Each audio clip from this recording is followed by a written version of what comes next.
အားလုံးပဲမင်္ဂလာပါရှင်ကျမတို့ရဲ့ Tower S Channel လေးကနေကြိုဆိုလိုက်ပါတယ် အနေကတော့စိတ်ဝင်စားခြင်းအကြောင်းအရာတွေအတွေ့အမြင်နဲ့အတွေ့အကြုံတွေကိုဗုဒ္ဓဝနေ့ည9:00 နာရီတိုင်းတင်ဆက်ပေးသွားမှာဖြစ်ပါတယ် ဒီတစ်ပတ်မှာတော့ဒီ BB လဲကြားထားတာတခုရှိရပေါ့နော်အဲ့ဒါကြတော့ CC ရဲ့အတီးတယောက်ကနေပြီးတော့ထိုင်းနိုင်ငံမှာကြုံတွေ့ခဲ့ရတဲ့အဖြစ်အပျက်လေးတစ်ခုကိုပို့ထားရဲဆိုပြီးတော့ BB ကြားရတယ်ပေါ့နော်ဆိုတော့ဒါနဲ့ပတ်သက်ပြီးတော့ပေါ့နော်ဘယ်လိုအဖြစ်အပျက်မျိုးတွေကြုံတွေ့ခဲ့ရတာလဲဘယ်လိုပုံစံလေးတွေ့ကြုံခဲ့ရတာလဲပေါ့နော်စသဖြင့်အဲ့ဒါကို CC ဘက်ကနေပြီးတော့အရင်ဆုံးပြောပြပါအောင်နော် ဒီနေ့ CC ပြောပြပေးသွားမယ့်ဒီဇလန်လေးတစ်ပုဒ်ပေါ့နော်အဲ့ဒါကကြတော့ CC ကိုဒီကြည့်ရှုသူတွေကပရိသတ်တယောက်ကလာပြီးတော့ပို့ပြီးထားတာပေါ့နော်အဲ့လိုဆိုတော့သူကတော့ဒါကသူအဖြစ်ပြလို့တော့ပြောရဲပေါ့နော်အဲ့လိုဆိုတော့ CC တို့ဒီနေ့အဲ့ဒါကိုပြန်ပြီးတော့တင်ဆက်ပေးတော့မှာဖြစ်ပါတယ်နေရလိပ်စာကြတော့ဘန်ကောက်တဲ့ဒီထဲမှာပါဝင်တဲ့ဒီဇက်ကောင်နာမည်ကိုတော့ဒီ CC ကမျက်နှိုးဆိုတဲ့နာမည်ကိုပဲသုံးလိုက်ပါမယ်သူ့ရဲ့တငယ်ချင်းကမျက်နှိုးပေါ့နော်သူ့တငယ်ချင်းကပုံမှန်အားဖြင့်တော့အိမ်မှာပဲ freelancer လုပ်တဲ့လူတစ်ယောက်လို့ပြောရမယ်။သူကအပြင်နေတဲ့တိတ်မထွက်ဘူး။သူကသူအေးအေးဆေးဆေးပဲနေတတ်တဲ့သူတစ်ယောက်ပေါ့နော်။သူကဘာလုပ်လဲဆိုတော့ graphic designer သူလုပ်တယ်ပေါ့။ graphic တွေလည်းလုပ်တယ် website တွေလည်းသူဆွဲပေးတယ်တဲ့။အဲ့လိုဆိုတော့တနေ့ကျတော့ဘာဖြစ်လဲဆိုတော့သူကအိမ်ပြောင်းသွားတော့မယ်ဆိုတဲ့အနေအထားမျိုးကိုကြုံလာတယ်။အဲ့ဒါကြောင့်ဘန်ကောက်မြို့ကြီးမှာရှိတဲ့အဲ့ဒီကွန်ဒိုတစ်ခုစီကိုသူပြောင်းပြီးတော့နေထိုင်ခဲ့တယ်ပေါ့နော်။ဒါပေမဲ့သူ့အတွက်ကအဲ့ဒီလိုမျိုးအိမ်ပြောင်းလိုက်တာကတော်တော်လေးကန်ဆိုးစရာဖြစ်သွားမယ်လို့ပြောလို့ရတယ်။ဘာလို့ဆိုတော့သူကအမြဲတမ်း low key လိုပဲနေပြီးတော့အဲ့လိုမျိုးပုံနေပိုင်းနဲ့တိတ်ပြီးတော့မတင်တတ်တဲ့သူမျိုးပေါ့။အဲ့ဒီအတွက်ကြောင့်တနေ့လေကြာတော့သူ့ရဲ့ Instagram မှာသူနဲ့ရုပ်ချင်းတူပြီးတော့ဒီမျိုး profile မှာတင်ထားတဲ့အဝတ်စားပါတသားလေးကိုကြာနေတဲ့အဲ့လိုလူတစ်ယောက်ကသူ့ကိုလာပြီးတော့ follow တယ်ကွာသူကကြည့်လိုက်တဲ့အခါမှာဒီ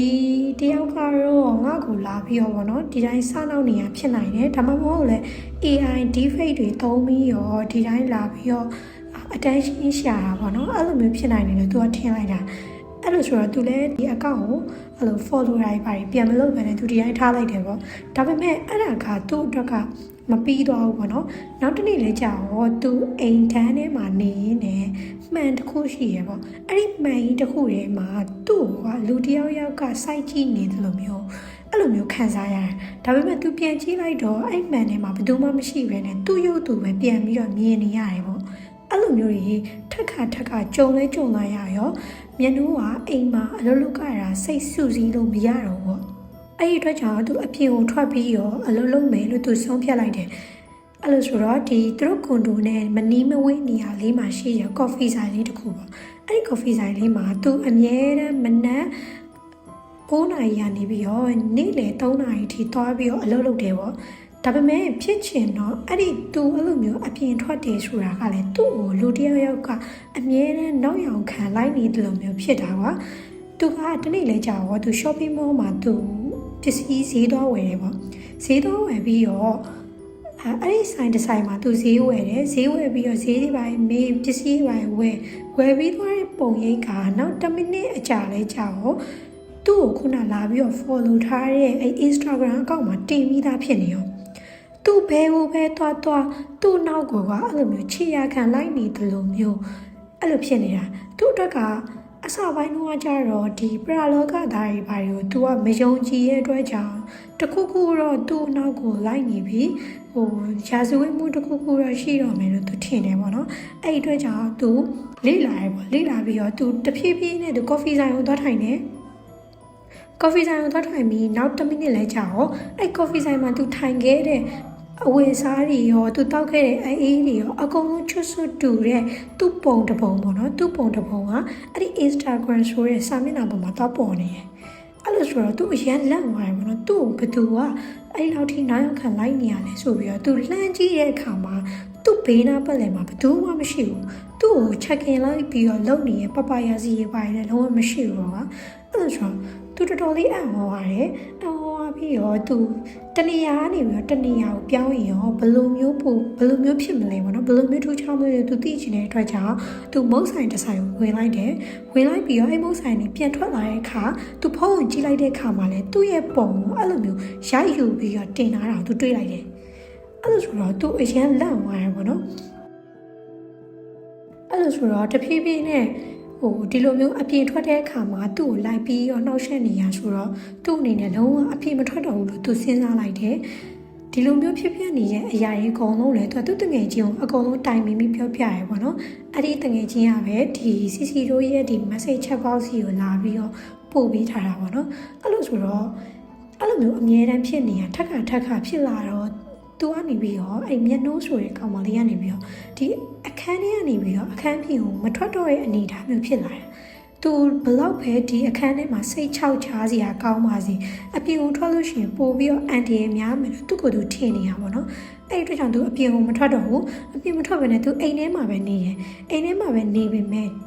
ဘယ်လိုမျိုးပို့ဆိုးလာလဲဆိုတော့နောက်ထပ်10ရက်လည်းရောက်ခေါ်သူအခန်းထဲမှာအိပ်ပျော်နေတဲ့ပုံတွေပြီးတော့ရင်သူ့ရဲ့အနောက်ကျောပေါ့နော်သူ့အနောက်ကျောစီကနေပြီးတော့သူ့အလုံးလုံးနေတဲ့ပုံတွေအကုန်လုံးကတန်းစီပြီးအဲ့ဒီ Instagram ပေါ်မှာတော့ပေါ်နေရအဲ့လိုနဲ့သူ့အရန်လန့်သွားတယ်ပေါ့နော်လန့်သွားပြီးတော့သူ့အခန်းထဲမှာသူ CCTV တခုတက်လိုက်တယ်ဒီ CCTV ကအဲ့လိုမျိုးပေါ့နော်သူ့အဖြေတခုခုတော့ရှာပေးနိုင်မယ်လို့သူထင်ပြီးတော့ CCTV တက်လိုက်တယ်ဒါပေမဲ့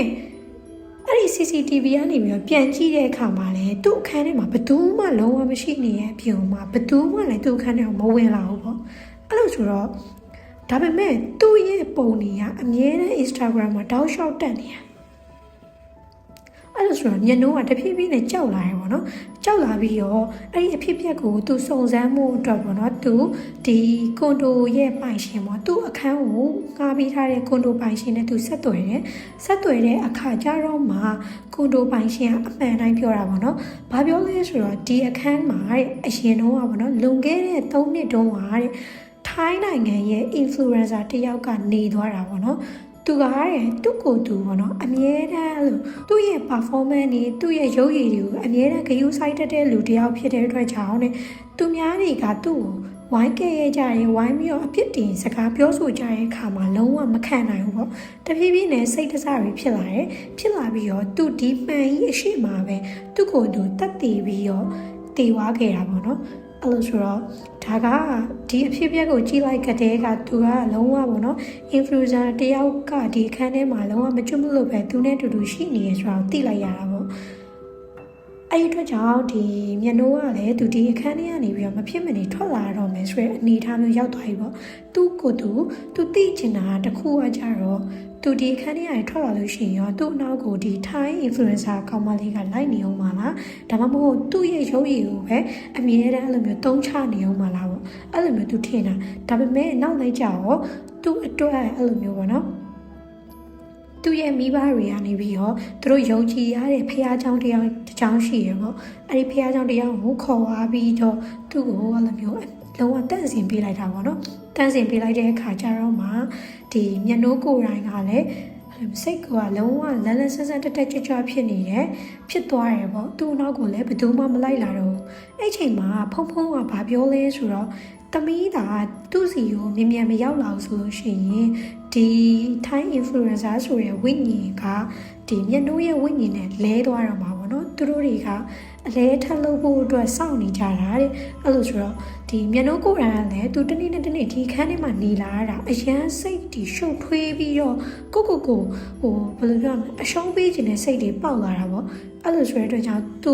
တော်တော်လေးကံကောင်းသွားတယ်လို့ပြောလို့ရတယ်ပေါ့နော်အဲ့လိုဆိုတော့ဒီ PP အနေနဲ့ရောဘယ်လိုမျိုးကြုံခဲ့ရဘူးလဲဆိုတာကိုပြောပြပေးပါဦး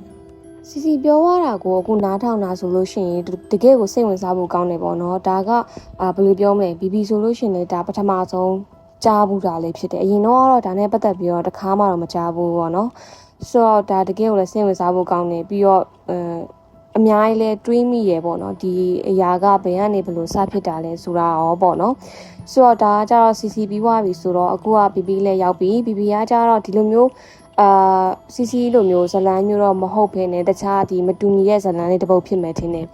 အဲ့ဒါကဘာလဲဆိုတော့ဒီဘီဘီတို့ရဲ့အတီတယောက်ရှိရပေါ့နော်ဘီဘီတို့ရဲ့အတီအန်နေရာကြတော့သူကပထမကွာဒီသူကကြတော့ဒီသူတို့ကတိုက်မှနေရပေါ့နော်အဲ့ဒီတိုက်ကကြတော့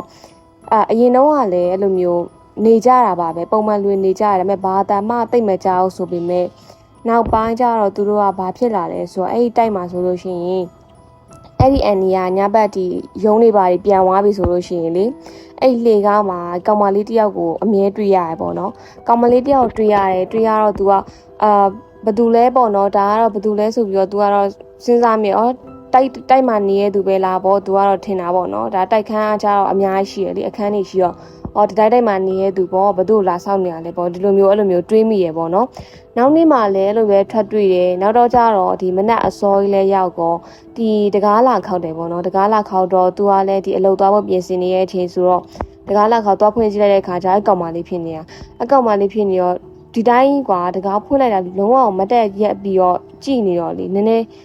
းအရန်ကြောချမ်းဖို့ကောင်းတယ်လို့ပြောရပေါ့နော်ဆိုတော့အဲ့ဒါနဲ့တမိဘာလို့ခြင်းလို့လဲပေါ့နော်ဘာလို့ဖို့လဲပေါ့နော်အဲ့လိုပြောတော့ तू ကဘာမှလည်းမပြောဘူးပဲဘာမှမပြောဘဲနဲ့အဲ့လိုကြီးပဲရက်နေရပေါ့နော်ရက်နေတော့ပြီးလဲပြောဘာလို့ခြင်းလို့လဲတမိဆိုတော့ तू ကလေအဲ့ဘယ်လိုပြောအောင်လဲဒီလေကားမှာဆိုလို့ရှိရင်ကွာလေပဒင်းပေါက်လေးရှိရလေလေကားအဲ့လိုအတက်အဆင်းမှာဒီတစ်ထက်စီမှာပဒင်းပေါက်လေးရှိရအဲ့ပဒင်းပေါက်ကနေပြီးတော့ तू ကအောက်ဘက်ကိုလှမ်းပြီးတော့လက်ညှိုးထိုးပြတာတိလားအဲ့နဲ့ဘာဖြစ်လို့လဲပေါ့ तू ကအဲ့အနီရလဲစဉ်းစားမြဲဘာလို့လဲမသိဘူးဆိုပြီးတော့ပြီးလဲပြီးတော့အဲ့လိုလက်ညှိုးထိုးပြီးတော့ तू ကလုံးဝကွာအောက်ဆင်းသွားပြီးတော့အဲ့အန်နီကလည်းဘယ်သွားလဲဘယ်ထက်ကလဲဆိုပြီးတော့လိုက်ကြည့်တော့လေဒီကွာ၄လွာလောက်ဒီအန်နီခန့်ကြောင့်၅လွာလေအဲ့လှေကားတစ်ထစ်လောက်ဆင်းပြီးတော့နောက်တစ်ထပ်မြောက်မှာကြောက်တော့လုံးဝပျောက်သွားတာကွာခြေတံလည်းမကြားရအောင်ထူးဆန်းတာလို့လှေကားဆင်းနေဆိုတာမှန်လူဆိုလို့ရှိရင်ခြေတံကြားရမယ်လေဒါပေမဲ့သူကကြတော့ကွာသွားခြေတံလည်းမကြားရပဲအဲ့လိုပျောက်သွားတာပေါ့နော်အဲ့ဒါနဲ့ထားပါတော့ဒါဘယ်ကကောင်မလေးလည်းမသိဘူးပေါ့ဘာမှလည်းမပြောဘဲနဲ့ဘာမှတော့မဟုတ်တော့ပါဘူးပေါ့သိရမလားစနေရလားဘာလားပေါ့အဲ့လိုမျိုးထင်ပြီးတော့ဒီတိုင်းပဲအမှုမှန်နေလဲမိရေပေါ့နော်နေပြီးတော့နောက်တော့ကြတော့လေဒီညနေပြန်လာတော့ဒီတိုင်းပဲအလုပ်သွားပြီးတော့ညနေလည်းပြန်ရောက်ကွာကောင်မလေးလှေကားမှာတွေ့ပြန်ရောလှေကားပေါ်မှာတွေ့ပြန်ရောအဲ့ဒါနဲ့လှေကားပေါ်မှာတွေ့ပြန်ရောကြတော့အဲ့တော့ကလည်းကွာ तू ကဒီကောင်မလေးကအဲ့လိုမရိုးသားဘူးပေါ့နော်သူတို့ဘာဒုက္ခပေးခြင်းလို့လဲပေါ့အဲ့လိုမျိုးတွေးမိရပေါ့နော်အရန်ထူးဆန်းတယ်လေဘာမှလည်းမပြောဘဲနဲ့အဲ့လိုမျိုးနေနေရဆိုတော့တခုခုမြန်ဘာလုပ်ချင်လို့လဲပေါ့ဆိုပြီးတော့အဲ့ဒါနဲ့အနေရနေပြီးတော့အမြန်တက်သွားတယ်အပေါ်တက်ကိုဘာမှမပြောတော့ဘဲနဲ့သူအဲ့တော့ तू ကလိုက်ကြည့်နေတာဆိုနောက်တော့ကျတော့လေညဘက်ရောက်တော့ည9:00 10:00လောက်ကျတော့လေတကားလာခောက်ပြီးဖွင့်လိုက်တော့ဘယ်သူမှမရှိနေဘူးပေါ့နော်ဘယ်သူမှမရှိနေတော့ဘယ်သူလဲပေါ့ဒီပဲကလေးတွေပဲလာဆော့ရလားပေါ့ကလေးကတကားခောက်ပြီးလို့ပြေးရလားပေါ့အဲ့လိုမျိုးကြာပြီးတော့တကားပြန်မေးလိုက်တယ်ပြီးတော့ချင်းတကားခောက်တန်ကြာတော့ပြန်ဖွင့်တော့လေဘယ်သူမှမရှိနေဘူးအဲ့လိုဖြစ်နေတာပေါ့နော်အဲ့ဒါနဲ့ तू ကအဲ့ဒါနဲ့နောက်တော့ကြာတော့ဒီစုံစမ်းမရတော့မယ်ဆိုပြီးတော့အဲ့လိုစုံစမ်းကြည့်တာပေါ့နော်စုံစမ်းကြည့်တော့လေဘယ်သူမှကွာဒီအကြောင်းအရာနဲ့ပတ်သက်ပြီးတော့မေးလိုက်ပြီဆိုလို့ရှိရင်မပြောရဲကြဘူးပေါ့နော်မပြောရဲကြတဲ့အခါကျတော့မေးလို့လည်းမရဘူးဒီကောင်မလေးကိုလည်းအမြဲတမ်းတွေ့နေရတာပေါ့နော်ဆိုတော့နောက်တော့ကျတော့ဒီကောင်မလေးကနောက်နေ့မနက်ကျတော့လည်းထက်ရောက်လာပြန်ရောထက်ရောက်လာတော့လေအဲ့လိုလက်ညှိုးထိုးပြတော့ဘာလက်ညှိုးထိုးပြနေမှလည်းမသိဘဲနဲ့ကွာအဲ့လိုမျိုးဖြစ်နေအဲ့ဒါနဲ့နောက်တော့ကျတော့လေဘာပဲဖြစ်ပေါ့နော်တေချာလေးတော့စုံစမ်းမရတော့မယ်ဆိုပြီးတော့ဒီရက်ွက်ရုံးနေပါမားလိုမျိုးသွားပြီးတော့ကွာဒ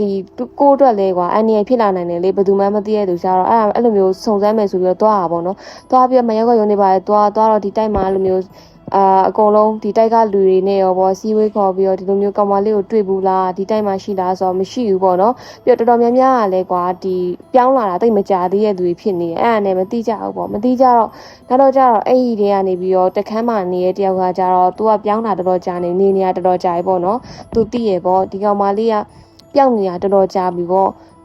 तू ကကြောက်နေတာကြောက်ခုနအန်နီနေတဲ့အထက်မှာနေတာအဲ့အန်နီနေတဲ့အခန်းမှာပဲနေတာကွာဆိုတော့ဒီကောင်မလေးကပျောက်တာလဲတော်တော်ကြာနေပြီပေါ့အဲ့ဒါပျောက်တာကြာနေတော့ဒီဘယ်လိုပြောရမလဲ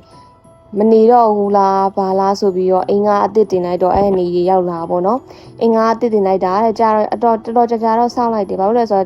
တိုက်ခန်းနေရကြ6လချုပ်တို့တနေ့ချုပ်တို့ရှိရလေဆိုတော့6လချုပ်ထားတာဆိုတော့ तू ကအဲ့လိုပြောင်းလာပြီးတော့2လလောက်မှတွေကလုံးဝပျောက်သွားတာဆိုတော့နောက် အဲ့ကြံတဲ့၄လလောက်ကိုကကြတော့အဲ့လိုမျိုးထားရတာပေါ့နော်သူပြန်လာမလားမလာဘူးလားဒါပေမဲ့သူငားပြီးသားဆိုအင်္ဂါတစ်ကတင်လို့မရသေးဘူးအတိုင်းပဲထားရတာပေါ့ဆိုတော့အဲ့ဒါနဲ့အဲ့လိုမျိုးထားပြီးတော့ဒီ6လပြီးတော့မှဒီအင်္ဂါတစ်တင်ဖို့အတွက်အဲ့လိုမျိုးအင်္ဂါတစ်ရှာတော့မှဒီအန်ဒီတွေရောက်လာပေါ့နော်ဆိုတော့ပျောက်နေတာတော်တော်ကြာပြီပေါ့ဘလို့ပျောက်လဲလည်းမသိဘူးပေါ့နော်ဒါပေမဲ့လုံးဝအဲ့လိုကအစားအနောက်လုံးဝပျောက်သွားတာအဲ့လိုပုံစံမျိုးဖြစ်နေတာပေါ့နော်အဲ့ဒါနဲ့နောက်တော့ကြတော့ဒီအန်ဒီကလည်းပြောပြလိုက်တာပေါ့နော်အားလုံးကိုဒီလိုမျိုးကောင်မလေးအဲ့လိုလက်ညှိုးထိုးပြရဲဆိုပြီးပြောပြတော့ဒါဒီသူတို့တိုက်အောင်မှာဆိုလို့ရှိရင်တိုက်ဘေးမှာဆိုလို့ရှိရင်ပေါ့နော်တိုက်ဘေးမှာကြတော့ဘယ်လိုရှိလဲဆိုတော့မြေကြီးတွေရှိရကွာသူတို့ကတိုက်ဆိုပေမဲ့ဘယ်လိုပြောရမလဲဒါနဲ့အဲ့နေရာကကွာဆောက်လက်စလေးရှိတော့လူလည်းတိတ်ပြီးတော့ဟိုကမဖြစ်ဘူးလူလည်းတိတ်မစီပဲနဲ့ဘေးမှာလည်းကွင်းပြင်းနေများတယ်ပေါ့နော်ကွင်းပြင်းနေများတော့အဲ့နေရာကိုတွားကြည့်တာကောင်မလေးလက်ညှိုးထိုးပြနေရာကိုတွားကြည့်တာပေါ့နော်တွားကြည့်ပြီးတော့အဲ့မှာသွားကြည့်ပြမြေကြီးပါတူးကြရပေါ့ကွယ်။ဘာများလဲပေါ့သိရမလား။ပျောက်လဲပျောက်နေရဲဆိုတော့ဘာကြောင့်လဲဆိုရင်မြေကြီးပါလဲတူးလဲတူးကြရော။အဲ့မှာအလောင်းတွေ့ရပဲ။အလောင်းကကြတော့ကွာနားလည်းကြာနေပြီဆိုတော့အဲ့လိုမျိုးနည်းနည်းဟိုပုံကလည်းအဲ့လိုမသေးကွဲတော့ဘူးလေနော်။အသားဟိုက်ပါတွေလည်းတိတ်မရှိတော့ဘူး။အဲ့လိုပုံစံမျိုးဖြစ်နေတာ။အဲ့အလောင်းကိုတွေ့ရပါတော့။တွေ့လဲတွေ့ရောအော်တေးကြပြီဒါဆိုတော့ဒီကောင်မလေးပဲလားပေါ့ဆိုပြီးတော့အဲ့ဒါနဲ့အိမ်မှာရဲပိုင်ခေါ်ပြီးတော့အကိစ္စကိုရှင်းလိုက်ကြရပေါ့နော်ရှင်းလိုက်ကြတော့လဲပြီးတော့ဒီခတ်တာကကြတော့တရားခန်းမမိဘူးတရားခန်းမမိဘူးပေါ့နော်မမိဘူးဆိုတာကအမှ CCTV လည်းမရှိဘူးလူနေရလည်းကျဲပြန်ရောကျဲတော့မမိဘူးပေါ့နော်မမိတော့ဘာပဲဖြစ်ဖြစ်ပေါ့အမျှဝေမယ်ပေါ့ဒီကောင်မလေးကြွအောင်လို့ဆိုပြီးတော့အမျှဝေတရားနာလည်းလုံးပေါ့နောက်နေ့တွေကစပြီးတော့ဒီကောင်မလေးကိုမတွေ့တော့ဘူးပေါ့နော်ဒါကဒီဇလန်းကတော်တော်ကြာပြီကွာ